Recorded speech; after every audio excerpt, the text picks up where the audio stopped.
Today, we're taking a closer look at Alzheimer's disease. But we're not going to treat it as just one single thing. Instead, we'll see it for what it is, a progressive journey.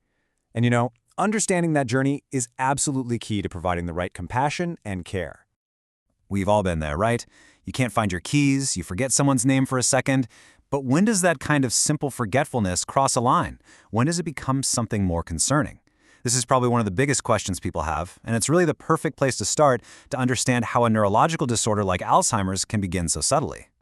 So our goal here is to walk through these 3 different stages. By breaking the journey down like this, we can get a much better handle on what to expect, we can build more empathy, and, most importantly, we can see the person behind the diagnosis every single step of the way.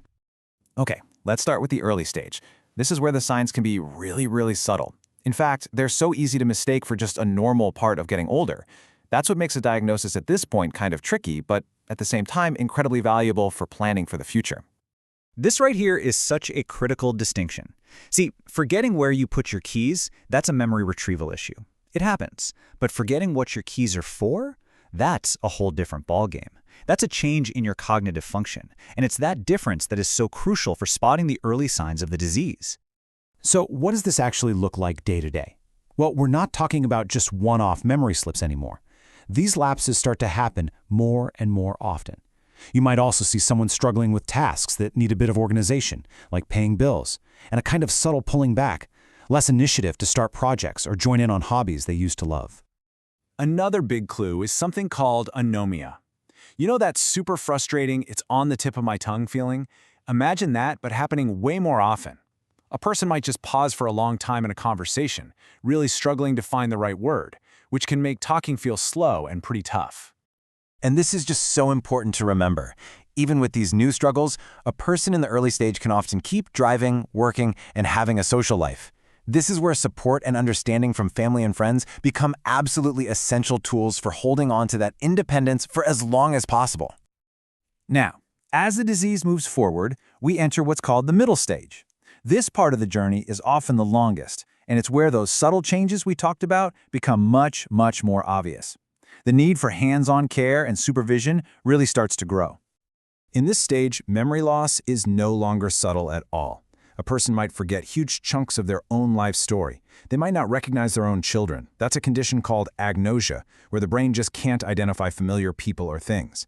They might get confused about what day it is or where they are, and their judgment can become so impaired that it's no longer safe for them to be on their own. A lot of caregivers will know this one all too well: sundowning.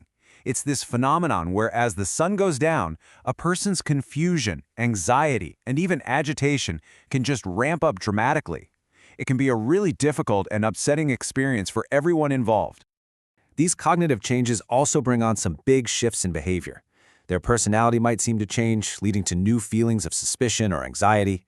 Wandering can become a serious safety issue, and simple, everyday tasks that we take for granted, like getting dressed for the weather or taking a shower, now require a lot of help. And that brings us to the late stage. This is a time of profound decline, both physically and cognitively. The person becomes completely dependent on others for all of their needs, and the entire focus of care has to shift. At this point, the ability to use words to communicate is pretty much gone.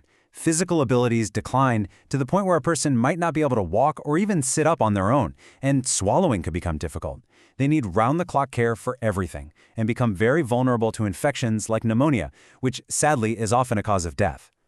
So the goal of care shifts completely. It's not about managing tasks anymore, it's about providing comfort, making sure any pain is managed, and above all else, maintaining that person's dignity.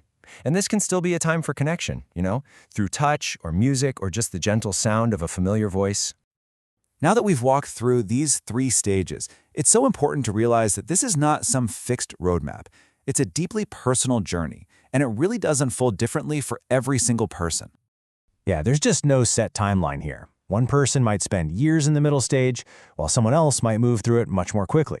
Things like their overall health and just how resilient their brain is play a huge part. It truly makes every person's experience with Alzheimer's unique. This quote just nails it, doesn't it? This isn't just about clinical knowledge, it's really a framework for compassion. It lets us understand the challenges someone is facing so we can adapt our support as their needs change over time. And really, that brings us to the final question. With this understanding of the journey, how can it change the way we interact with and care for people living with Alzheimer's? Ultimately, it's about taking this knowledge and turning it into kinder, more effective, and more dignified action.